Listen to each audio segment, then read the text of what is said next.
ladies and gentlemen, let me ask you something right now. And I want you to feel this, not just hear it. How long are you going to let your past define your future? How long will you keep telling yourself the same story? This is just who I am. When deep down, you were made for more, because here's the truth most people avoid. If you don't outgrow your old self, you will stay stuck exactly where you are. And not because life is unfair, but because you chose comfort over growth. Let me challenge you with something uncomfortable. What is the biggest thing holding you back right now? Isn't your circumstances, your background, or even your skills, but the identity you've accepted for yourself. Think about that for a moment. Every time you say, this is just who I am, you are placing a limit on what is possible in your life. And here's the truth most people never confront. Identity is not something you are born with. It is something you are build, reinforce, and repeat every single day. Your identity is nothing more than a collection of beliefs and patterns that you practice so often they feel permanent. Maybe at some point in your life, you told yourself you're not confident, not disciplined, not capable enough. Maybe someone else said it first and you accepted it, but the real danger isn't what was said. It's that you kept repeating it until it became part of your internal script. And once that script is running, your brain starts looking for evidence to prove it right. That's how people stay stuck, not because they can't change, but because they've convinced themselves they can't. Here's the hook. If you keep identifying with your past, you will keep recreating it. You cannot build a new future while holding on to an old identity. It's like trying to move forward while dragging a heavy chain behind you. Eventually, you stop trying because it feels too hard. But what if you realize that chain isn't locked? What if you could drop it right now? The shift begins the moment you become aware of the language you use about yourself. Words like, I'm always like this, or I've never been good at that, may seem harmless, but they are powerful reinforcements of limitation. Every time you say them, you strengthen the identity you're trying to outgrow. Instead, you have to start interrupting that pattern. Replace certainty about your limits with curiosity about your potential. Instead of saying, I'm not disciplined, ask yourself, what would a disciplined version of me do right now? That single question begins to separate who you've been from who you're becoming. And understand this clearly. Changing your identity is not about pretending or faking confidence. It's about making a conscious decision to no longer accept the version of yourself that keeps you small. It's about stepping into a new standard even before you fully feel ready. Because identity doesn't change in one grand moment. It changes through consistent actions that prove to yourself again and again that you are more than your past. Here's another hook. The strongest force in human behavior is the need to stay consistent with how we define ourselves. If you define yourself as someone who quits, you will find a way to quit.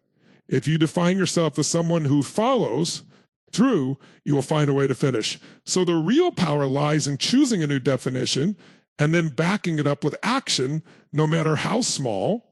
The moment you stop saying, this is who I am, and start saying, this is who I'm becoming, you take back control. And once you take control of your identity, everything else, your habits, your decisions, your results begins to transform with it. Let's confront a truth most people spend their lives avoiding. If you are comfortable, you are not growing. It sounds simple, but think about how often you choose what feels safe over what actually moves you forward. How many opportunities have you delayed? How many risks have you avoided simply because it felt uncomfortable? Here's the hook. Everything you want, confidence, success, mastery, fulfillment, lives on the other side of discomfort. Discomfort is not a sign that something is wrong. It is a signal that you are expanding beyond your current limits. Yet most people misinterpret that feeling. The moment things get hard, uncertain, or unfamiliar, they retreat. They tell themselves, this isn't for me, or maybe I'm not ready. But what they're really doing is protecting their current identity. Because growth demands that you leave behind the familiar version of yourself. And that process is never easy. Consider this. Every skill you admire in others was built through discomfort. Confidence comes from facing situations where you could fail. Discipline is developed by doing what you don't feel like. Resilience is forged in moments of pressure and adversity. None of these qualities are born in comfort. So when you avoid discomfort, you're not just avoiding pain, you're avoiding growth itself. Here's another hook. Your brain is wired to keep you safe, not to make you successful. It will always guide you toward what is familiar, predictable, and easy. That's why stepping into discomfort feels unnatural. At first, But if you follow that instinct blindly, you stay exactly where you are. Growth requires you to override that instinct and consciously choose the path that challenges you. Think about the moments in your life where you've grown the most. They were probably not the easiest times. They were the times when you were stretched, tested, maybe even overwhelmed. And yet those are the experiences that shaped you into a stronger, more capable version of yourself. That's the paradox. What feels difficult in the moment is often what creates the greatest progress in the long run. The key is to change your relationship with discomfort. Instead of seeing it as something to avoid, start seeing it as something to pursue. When you feel nervous before taking action, that's not a warning sign, it's an invitation. When you feel resistance, that's not a stop sign. It's a signal that you're about to grow. The people who achieve extraordinary results are not fearless. They have simply trained themselves to act despite the discomfort. And understand this, discomfort doesn't have to mean massive, overwhelming change. It can start with small, intentional actions, speaking up when you would normally stay silent, taking initiative when you would usually hesitate, pushing yourself just a little further than you did yesterday. These small moments of discomfort compound over time, creating a version of you that is stronger, more confident, and more resilient. Here's the shift that changes everything. Stop asking, how can I stay comfortable? And start asking, where do I need to be uncomfortable to grow? That single question redirects your focus from avoidance to progress. It forces you to step into spaces where transformation happens.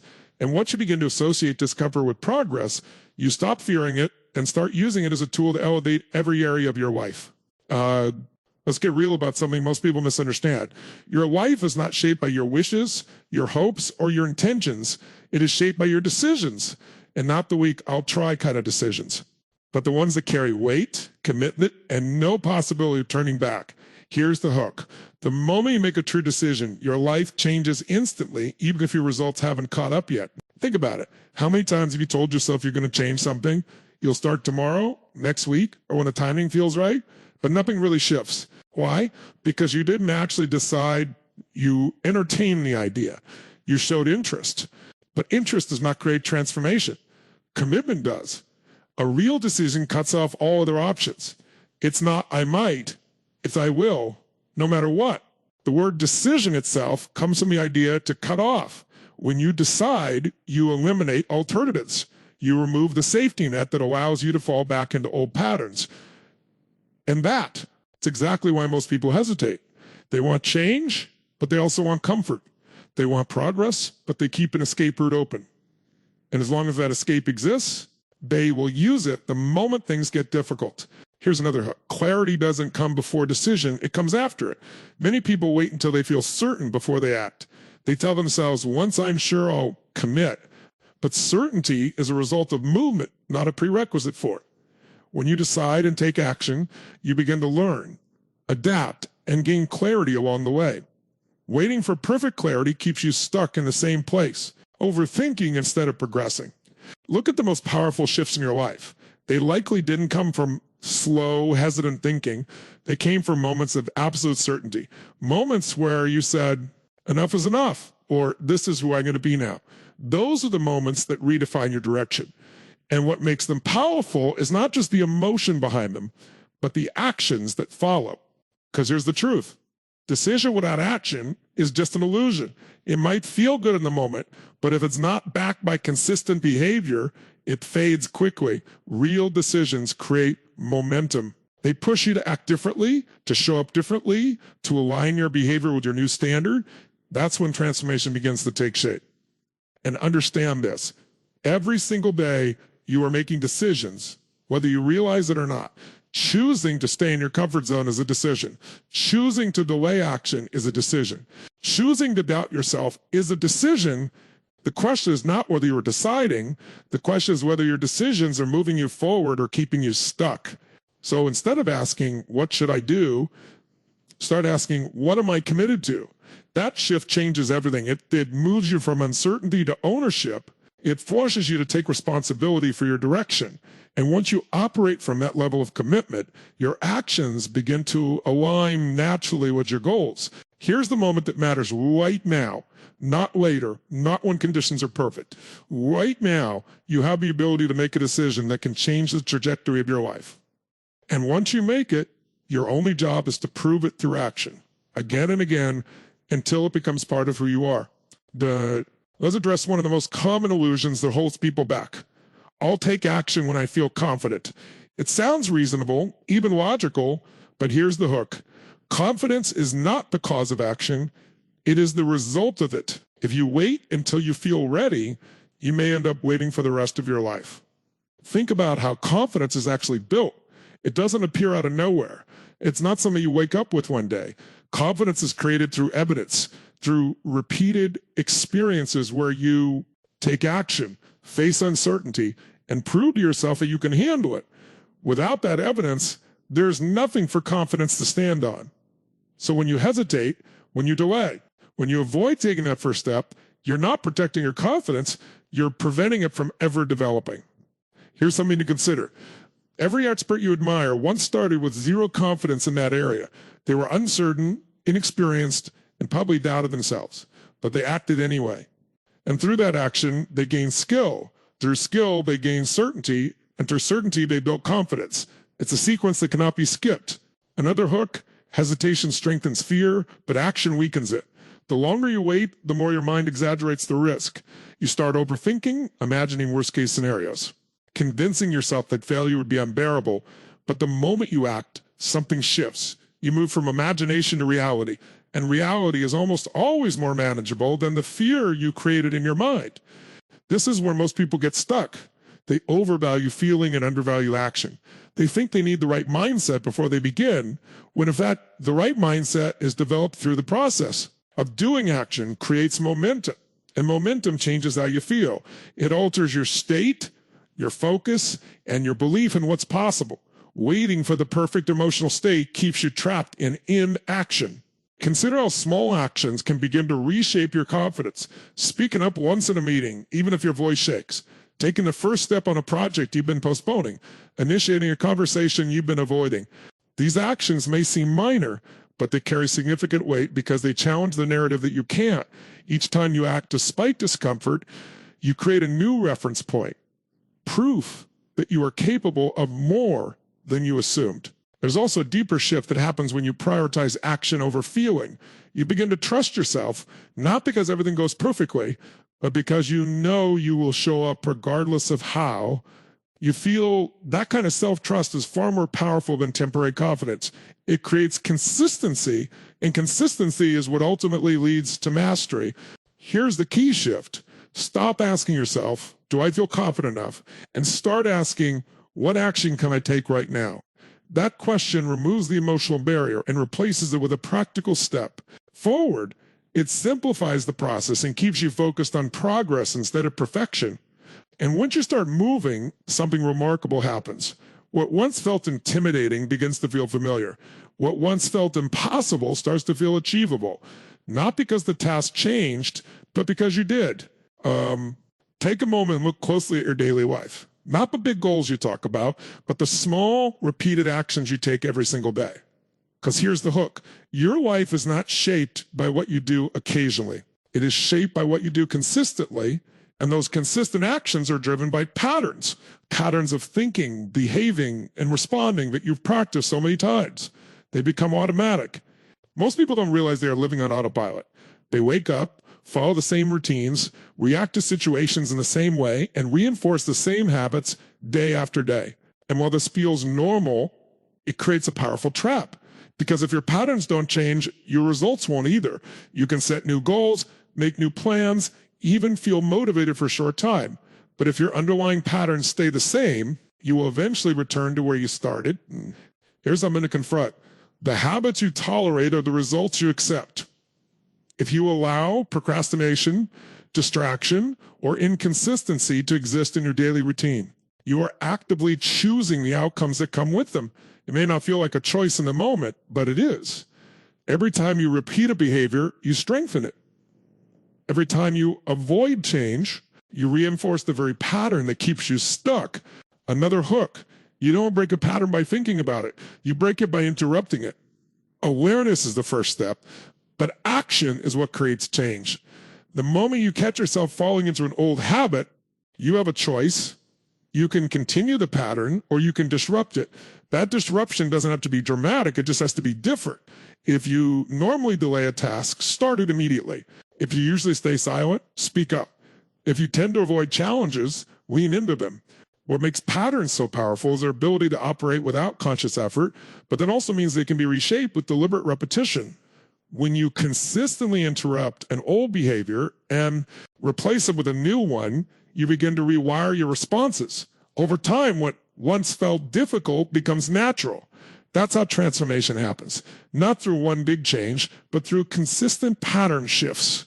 Consider the role of emotional patterns as well. It's not just what you do, it's how you respond internally. Do you default to doubt when faced with uncertainty? Do you become frustrated when things don't go as planned?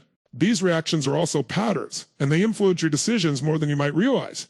Breaking them requires conscious effort, pausing, reframing, and choosing a different response in the moment. There's also a level of honesty required here.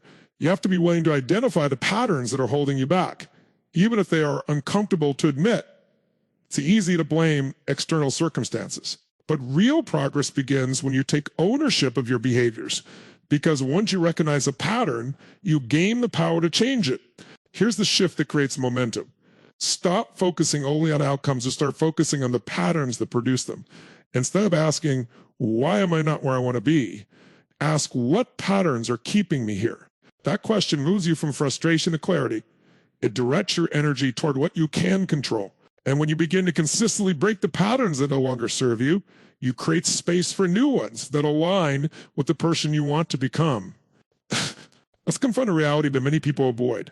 No one is going to come into your life every day and demand greatness from you. No one will consistently push you beyond your limits.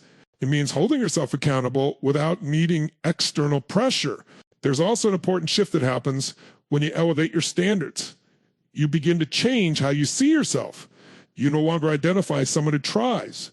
You identify as someone who follows through. You stop negotiating with your weaknesses and start reinforcing your strengths. And as your identity evolves, your expectations rise with it. Consider how this applies to every area of your life. In your work, higher standards mean delivering quality, not just completing tasks. In your personal development, it means continuous learning and growth, not occasional effort. In your habits, it means consistency, not bursts of motivation. These shifts may seem small, but they create a powerful ripple effect over time. Here's something to remember. Every time you lower your standards, you make it easier to do so again. But every time you raise them and act accordingly, you strengthen a new level of discipline. It's a reinforcing cycle, and you get to choose which direction it moves in.